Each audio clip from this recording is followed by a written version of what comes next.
Oke, kita akan membahas mengenai bagaimana perubahan dalam undang-undang itu jika dipandang dalam sudut pandang kriminologi.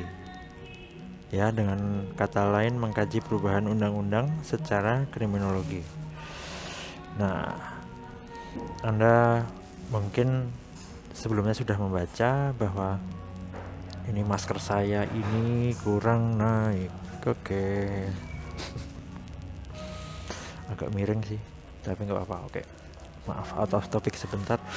Jadi kriminologi seperti kita tahu bahwa ilmu itu mempelajari asal-usul kejahatan, dan tidak hanya kejahatan ya, penyimpangan itu juga termasuk jadi fokus kriminologi. Misalnya penyimpangan adalah kalau akhir-akhir ini kita menggunakan masker itu dianggap sebagai orang yang baik. Tapi kalau tidak menggunakan masker akan dianggap sebagai orang yang buruk, jahat, menyimpang gitu. Nah, itu contoh penyimpangan. Kadang-kadang kita mengasosiasikan penyimpangan dengan sesuatu yang tidak pada tempatnya. Dan definisi ini diakui oleh pakar kriminologi bahwa penyimpangan, kejahatan itu multi definisi, banyak sekali definisinya, tergantung konstruksi masyarakat. Kejahatan pun di beberapa golongan masyarakat bisa diartikan berbeda. Ada yang mengartikan bahwa kejahatan atau penyimpangan itu adalah perbuatan yang tidak sesuai dengan hukum atau malah in prohibita.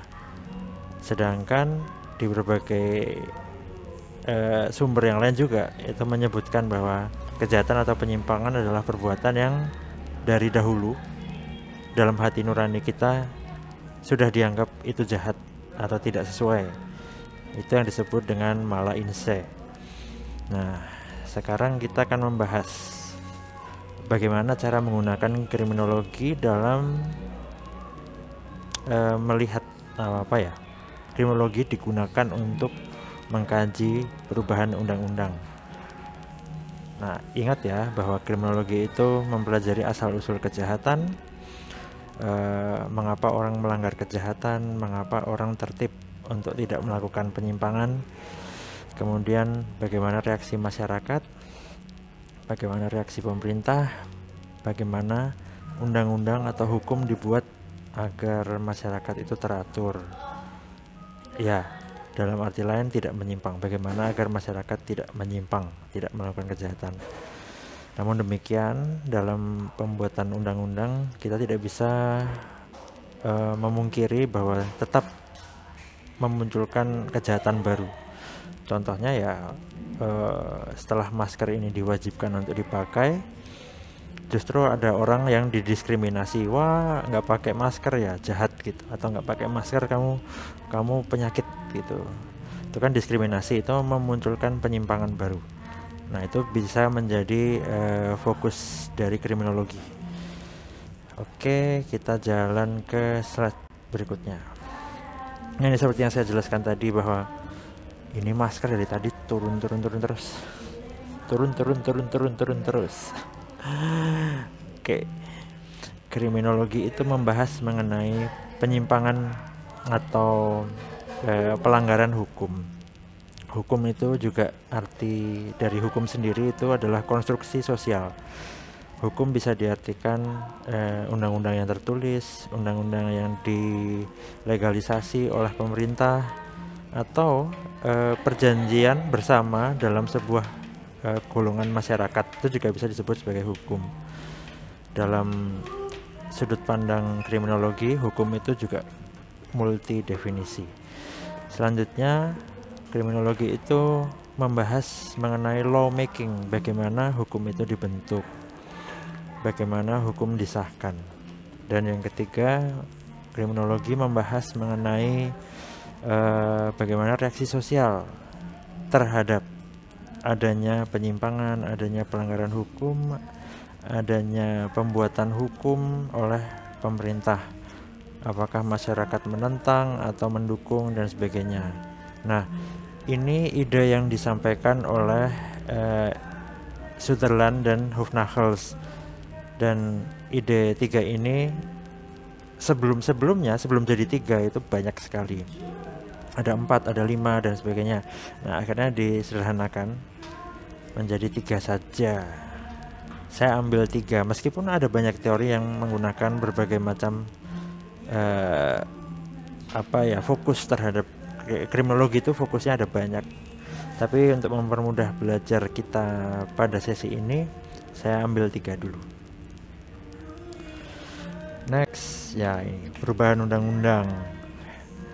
Undang-undang itu berubah. Dan daripada peristiwanya, undang-undang itu lebih lambat. Artinya peristiwa terjadi dulu, baru undang-undangnya mengikuti perubahan karena ada peristiwa tersebut. Contohnya revisi UU terorisme pada tahun 2018 kan didahului dengan adanya pengeboman di Surabaya. Kemudian akhir-akhir ini ada UU ITE yang mau diubah, yaitu perubahan undang-undang itu pasti ada pemicunya berupa peristiwa yang lebih dahulu terjadi, baru undang-undangnya mengikuti. Dalam bahasa Belandanya, Het recht ging achter de feiten aan. Itu di buku-buku hukum itu sudah sering dituliskan. Ini dari Jan Remling yang menulis. Nah, dengan kata lain, hukum selalu terlambat mengikuti perkembangan masyarakat, selalu terlambat mengikuti peristiwanya. Masyarakat terus dinamis, berkembang terus, dan selalu mengadakan penyesuaian.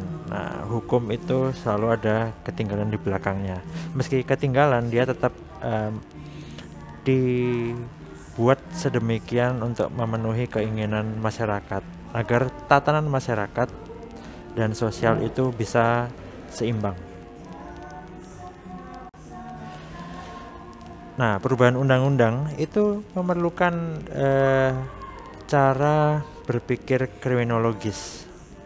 Kriminologi dalam perubahan undang-undang ini perlu memicu kita dulu untuk sekali lagi menekankan bahwa kejahatan, penyimpangan dalam arti ilmu kriminologi.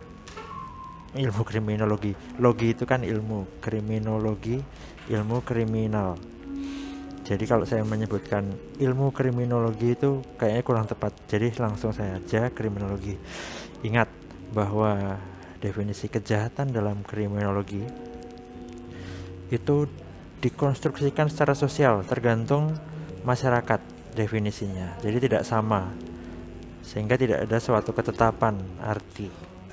Setelah itu, seperti yang tadi saya sampaikan, kejahatan, penyimpangan itu ya yang tidak diinginkan oleh masyarakat, itu artinya.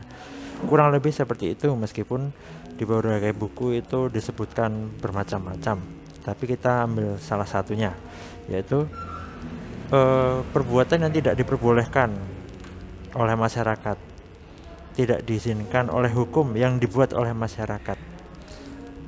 Nah, perbuatan itu bisa bermula dari sesuatu yang tidak kita duga akan menjadi sebuah fokus kriminologi. Contohnya ya menggunakan masker.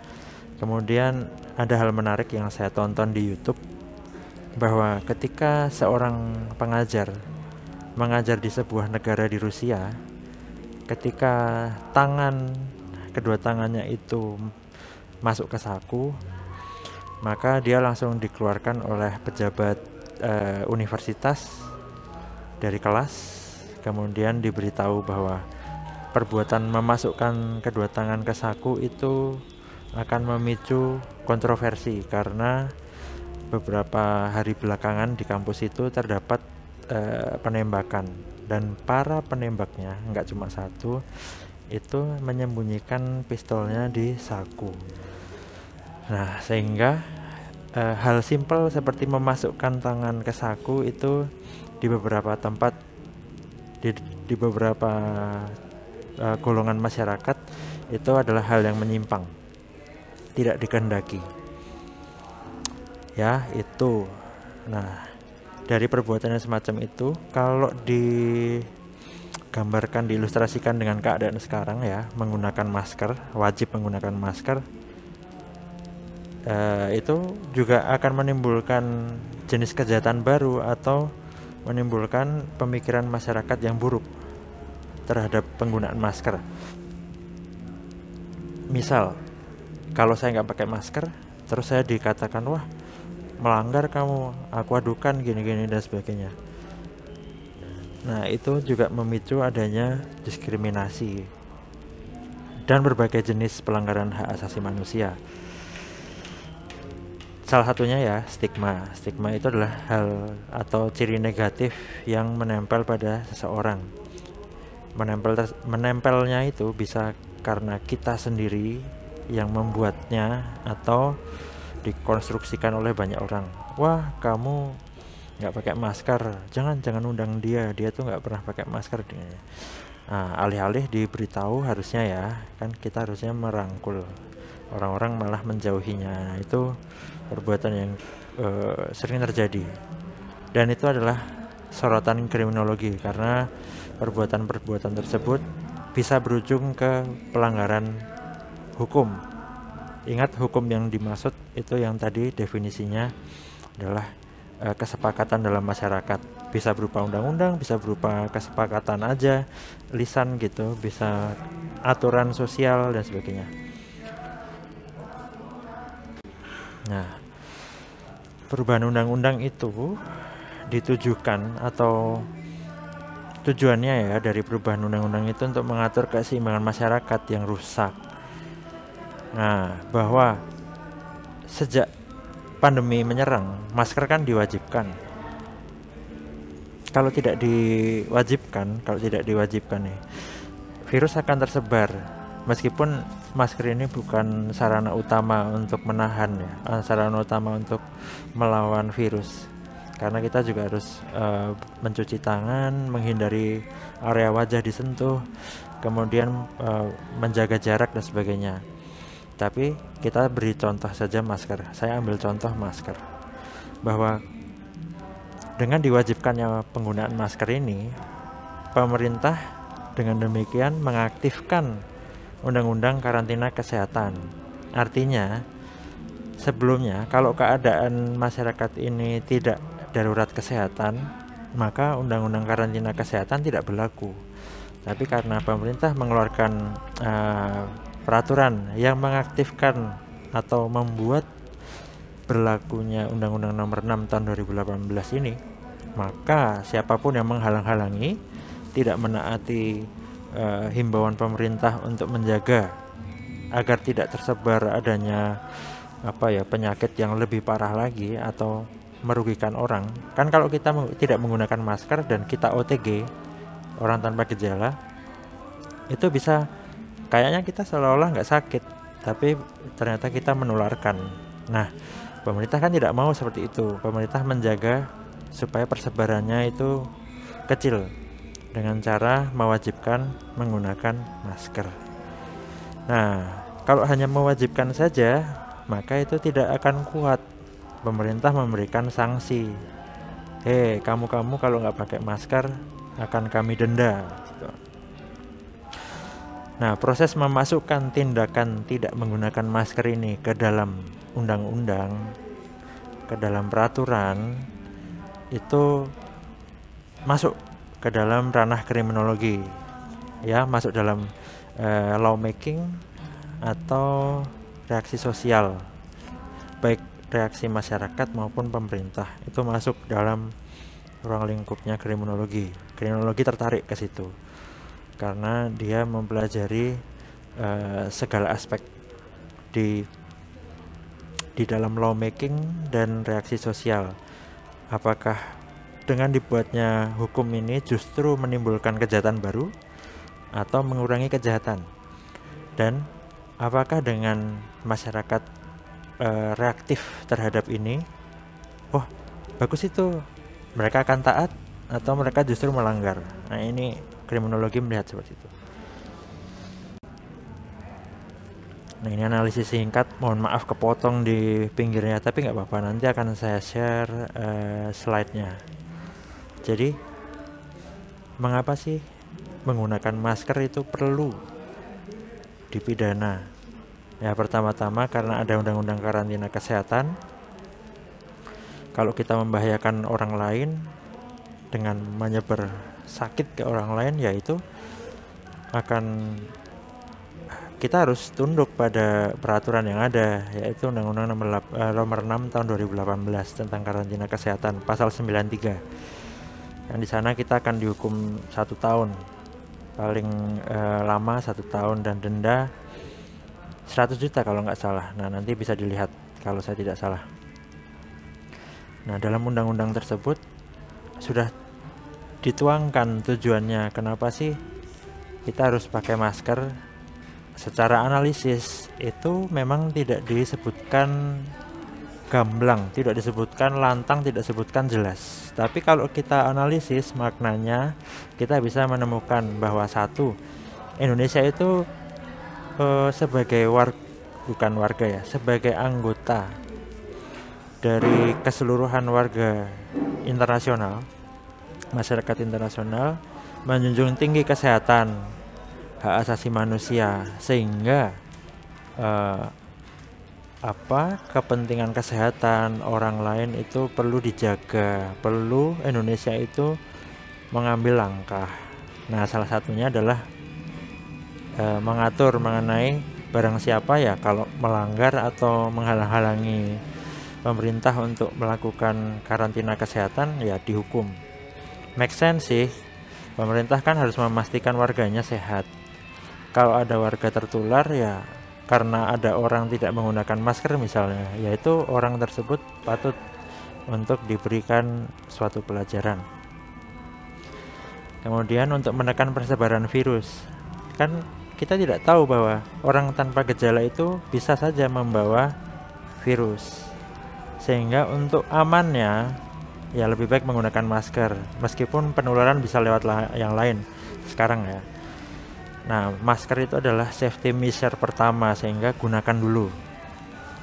Nah, yang lain, padatnya jumlah manusia itu juga membuat tingkat persebaran tinggi.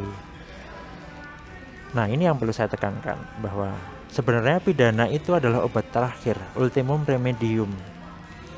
Sehingga dalam pengaturannya di setiap daerah tidak menggunakan masker itu boleh menggunakan pidana memang, karena perda, masuk dalam perda. Ini ada di undang-undang tentang pembuatan perundang-undangan. Pidana itu ada di situ, tetap ada di rumusan undang-undangnya, khusus digunakan kalau yang lain-lain udah nggak bisa lagi. Ya, karena ultimum remedium, obat terakhir. Jadi kalau nggak ada obat-obat yang lain, misalnya musyawarah dulu, bahas dulu lah kekeluargaan. Kalau itu nggak ada, baru menggunakan pidana. Nanti ada contoh di mana pemerintah menerapkan hukuman pidana. Selanjutnya, nah ini contoh di negara lain bahwa dengan tidak menggunakan masker, di Kuwait misalnya, itu kita dipenjara 3 bulan, denda 55.000 US dollar. Anda sudah bisa bayangkan akan berinvestasi apa dengan uang sebanyak itu. Sama dengan Qatar, jumlah dendanya. Yang beda adalah kalau di Qatar itu dipenjara 3 tahun. Di Cina juga akan ditahan, tapi setelah kita selesai menjalani proses, kita dilepaskan. Di Singapura denda 210 dolar US dollar ya. Thailand pun juga denda setara dengan US dollar 190 US dollar. Nah, jika dibandingkan di negara kita bagaimana? Coba Anda lihat di Undang-Undang nomor 6 tahun 2018 tentang karantina kesehatan pasal 93. Nah, dengan dibuatnya undang-undang yang kita punya mengenai kewajiban menggunakan masker, baik dari urutan tertinggi yaitu undang-undang sampai di terbawah yaitu perda, peraturan daerah. Ternyata setelah dibuat undang-undang, meskipun nampaknya itu adalah langkah yang positif untuk menekan persebaran coronavirus, ternyata muncul kejahatan baru dari mewajibkan orang menggunakan masker. Ya, yang pertama munculnya diskriminasi. Orang yang tidak menggunakan masker dianggap penyakit, padahal belum tentu sakit. Padahal orang bisa saja menggunakan masker karena memang supaya tidak kena debu dan dia sehat gitu. Kemudian memicu agresi. Orang yang tidak menggunakan masker terdapat kemungkinan disakiti oleh orang lain atau dianiaya oleh orang yang memiliki pandangan berbeda. Wah, dia nggak menggunakan masker nih, yuk kita sergap, misalnya kayak gitu. Kita buat dia pakai masker tapi dipaksa, dan itu membuat luka atau apa, itu itu juga bentuk penyimpangan sebenarnya. Nah, orang-orang juga mulai rasis dan diskriminatif. Beberapa ras suku tertentu dijauhi karena identik dengan asal sumber virus.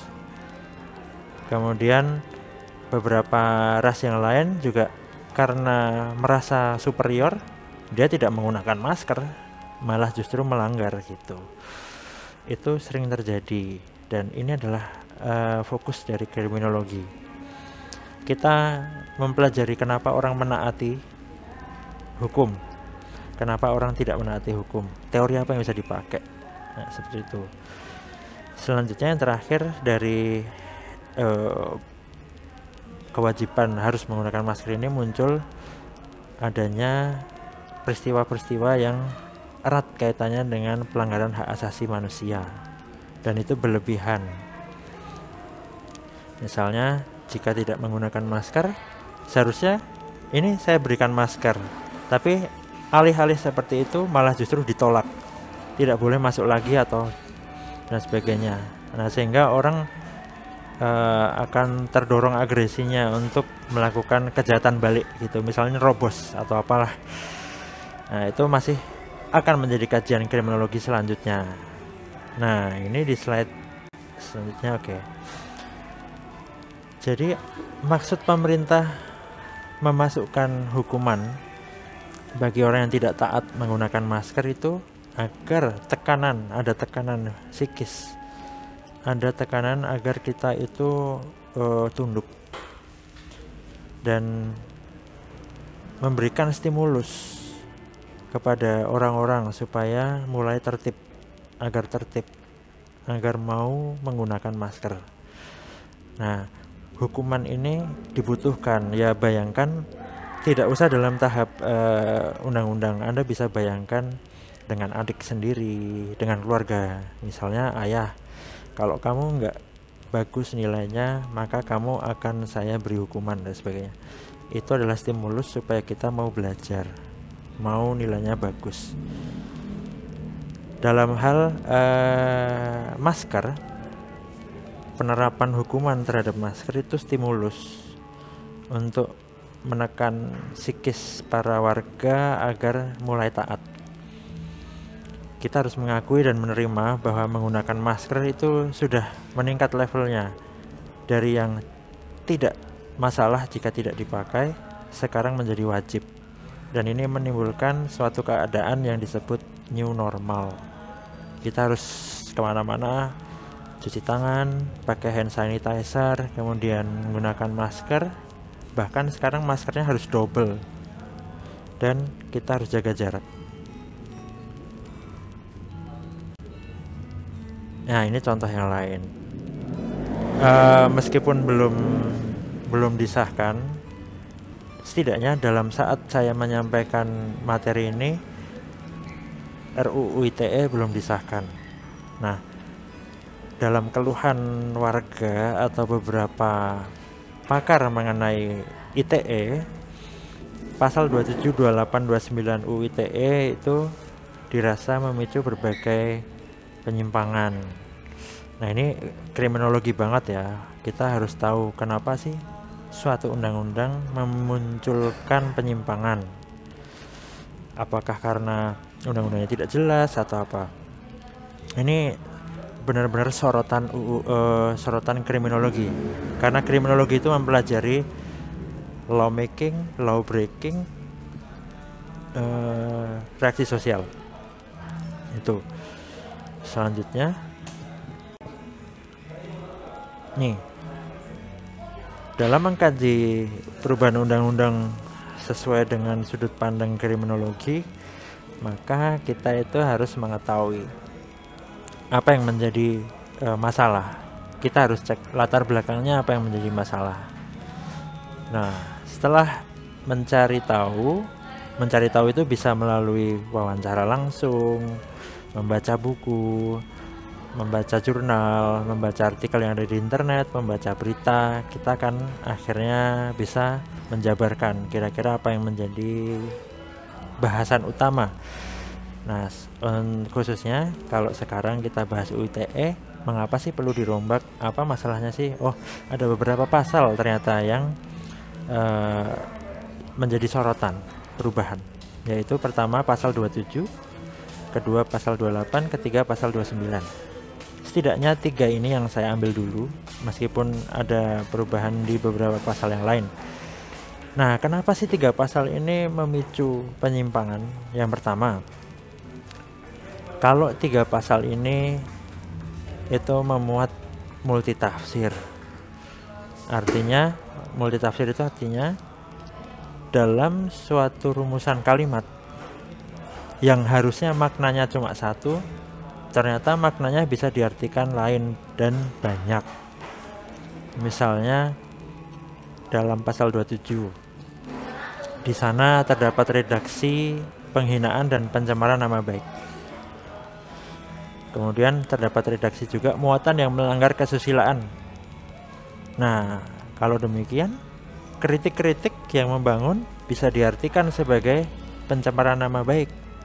Gimana tuh? Nah, ini harus dijelaskan supaya tidak multitafsir dan tidak digunakan untuk keperluan membalas dendam. Mentang-mentang tidak suka, sekarang tuh orang-orang permisif, dikit-dikit menggunakan pidana untuk melawan orang yang lain gitu. Seharusnya kita itu bisa menyelesaikan dengan kekeluargaan, atau seharusnya kita tidak perlu kita tidak perlu memasukkannya dalam hati. Tergantung memang seberat apa perilaku orang lain itu. Nah, pasal 28 sekarang. Ini menimbulkan masalah pada tafsir, menimbulkan rasa kebencian atau permusuhan berdasarkan suku, agama, ras, dan antar golongan. Nah, ini sebagai redaktur yang multitafsir bisa menjadikan sebuah usaha balas dendam terhadap suatu golongan, karena makna dari menimbulkan rasa kebencian atau permusuhan itu tidak ada keterangannya. Apa sih itu? Oleh siapa itu boleh diutarakan, atau dalam keadaan apa itu boleh diutarakan? Kita tidak tahu, makanya orang menafsirkan dengan pikiran masing-masing. Bisa saja digunakan sebagai senjata dari pihak lain untuk melawan pihak lainnya. Yaitu kita kalau kita berpikir balas dendam dengan pidana itu sebenarnya kurang tepat, karena hukum pidana sekarang tujuannya untuk merehabilitasi, untuk mengembalikan sebuah keadaan, bukan lagi untuk membalas sebuah tindakan seperti pada masa kerajaan-kerajaan dulu. Nah, ini yang ketiga, pasal 29.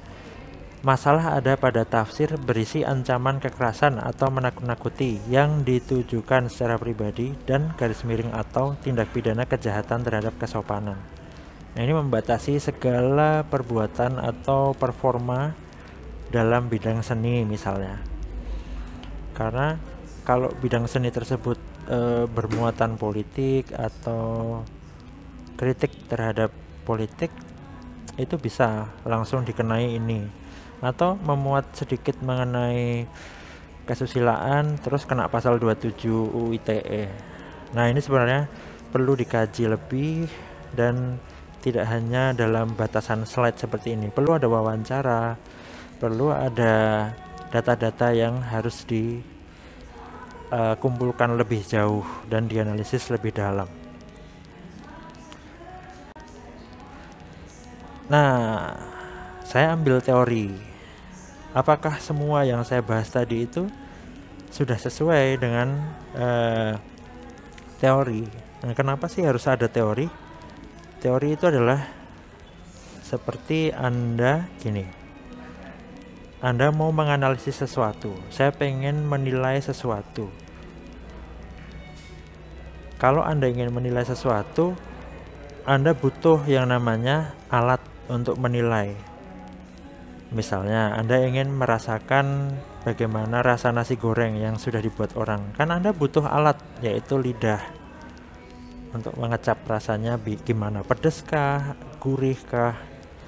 Nah, dalam menilai apakah sebuah hukum itu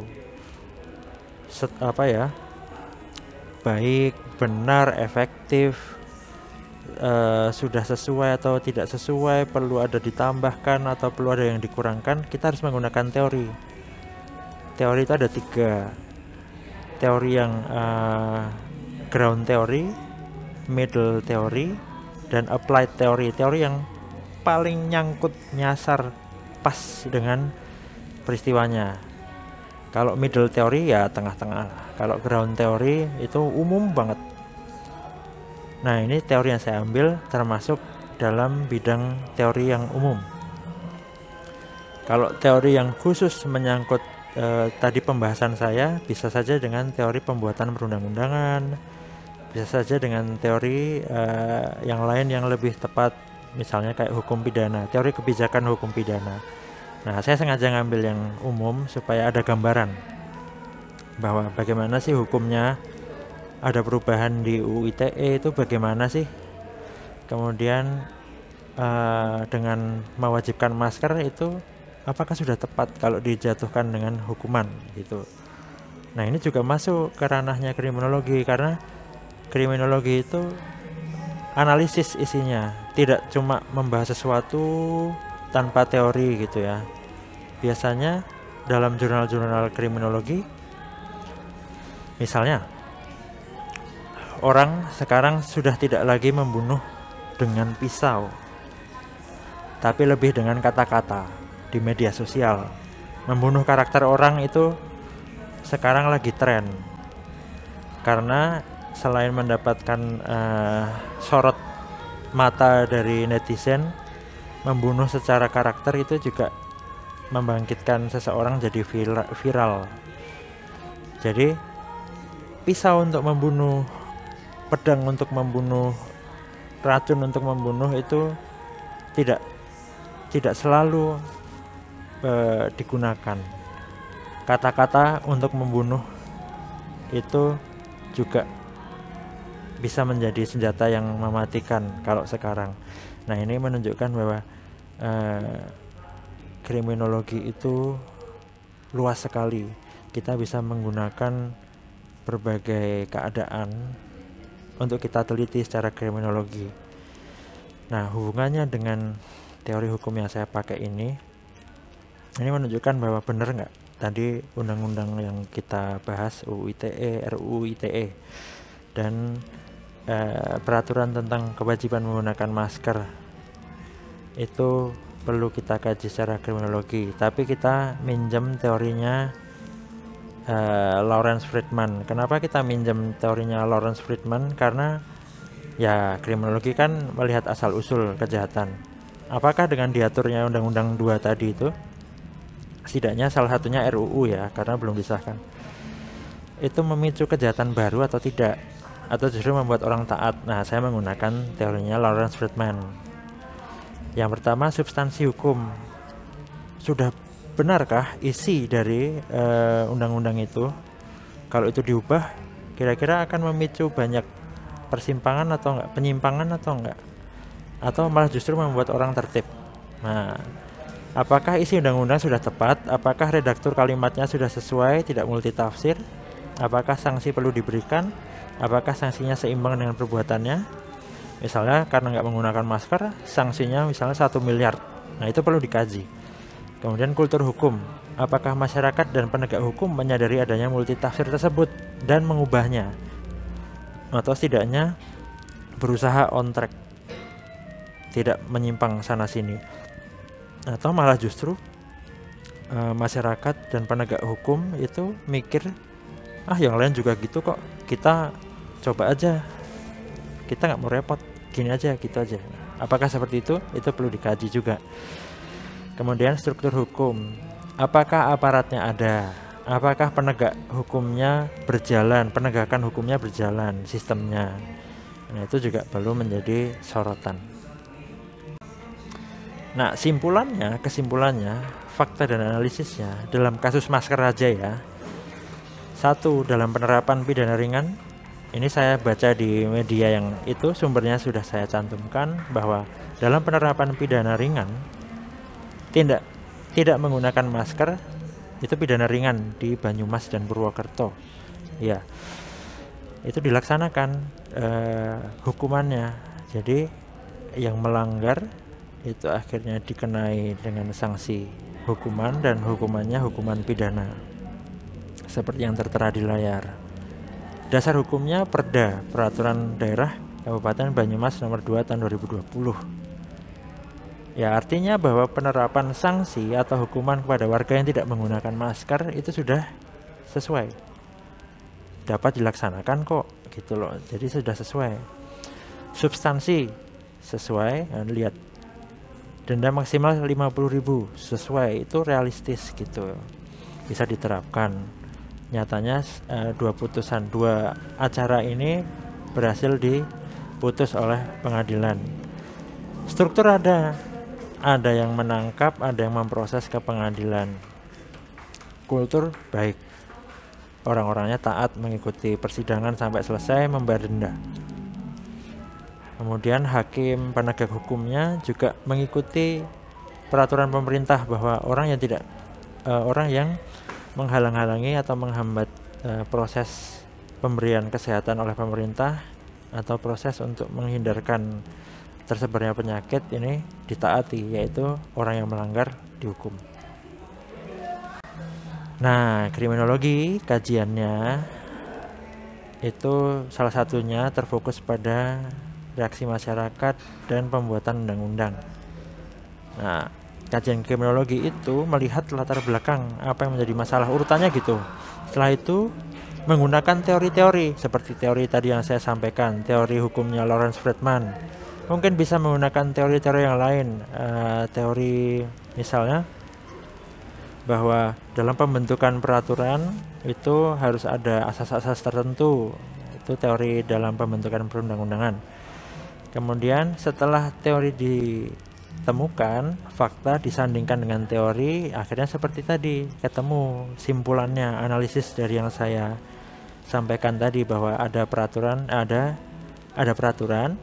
ada penegakannya, dan realistis bisa dilakukan. Kemudian yaitu tadi kesimpulannya. Jadi hukumnya sesuai, sudah pas. Kalaupun harus diubah setelah disahkan, maka akan ada judicial review. Jadi ada tahapan yang harus dilakukan. Judicial review itu MK bisa mengeluarkan putusan untuk mengartikan sebuah pasal dalam undang-undang, tapi tetap harus diikuti dengan revisi oleh DPR dan Presiden, karena satu-satunya undang-undang yang sah itu ya bentuknya ya yang disahkan oleh DPR dan Presiden. Kalau bentuknya dari putusan MK itu masih belum berupa undang-undang, setidaknya secara teori seperti itu. Selanjutnya, nah, kriminologi itu sangat luas, dapat digunakan untuk mengkaji apapun yang berkaitan dengan asal-usul penyimpangan atau kejahatan. Bagaimana reaksi masyarakat, bagaimana reaksi pemerintah, dan bagaimana semua itu mampu mengurangi atau meningkatkan angka kejahatan. Kriminologi dapat didukung dengan berbagai jenis teori dari berbagai jenis sumber ilmu, fisika, biologi, teknik sipil, ekonomi, budaya, itu bisa. Kemudian kriminologi menunjukkan analisis yang bermuatan kriminal, berunsur adanya kejahatan atau penyimpangan terhadap suatu peristiwa yang berujung pada pengaturan hukum, baik hukum yang diakui di negara-negara civil law maupun common law. Nah, kemudian kriminologi memberikan data yang rinci, dapat berupa angka atau kuantitatif, tapi juga dapat berupa eksplanasi penjelasan yang disebut kualitatif. Nah, meneliti suatu penyimpangan yang berpotensi mempengaruhi hukum dan tatanan sosial adalah kegiatan riset kriminologi yang bisa juga disebut penelitian sosiolegal. Itu saja yang bisa saya sampaikan di sesi ini. Nah, semoga dengan belajar mengenai bagaimana kriminologi melihat perubahan undang-undang, Anda bisa tahu bahwa kriminologi ini arahnya kemana, yaitu arahnya mencari tahu apakah suatu perbuatan itu akan menimbulkan kejahatan baru atau penyimpangan baru, atau justru membuat orang jadi tertib, tidak melakukan kejahatan. Nah, itu saja yang bisa saya sampaikan. Kita akan lanjutkan di sesi-sesi selanjutnya di kemudian hari, di minggu selanjutnya. Saya tidak tahu kapan, tapi yang pasti stay tune, nanti akan saya unggah lagi video penjelasan terhadap mata kuliah hukum yang lain. Oke, khususnya hukum pidana ya kalau saya ya. Tapi bisa juga sih hukum yang lain, tergantung request. Oke, sampai ketemu lagi. Tetap jaga protokol, tetap lakukan protokol kesehatan, jaga jarak. Semoga kalian sehat selalu dan bahagia selalu dimanapun berada. Sampai ketemu lagi. Thank you.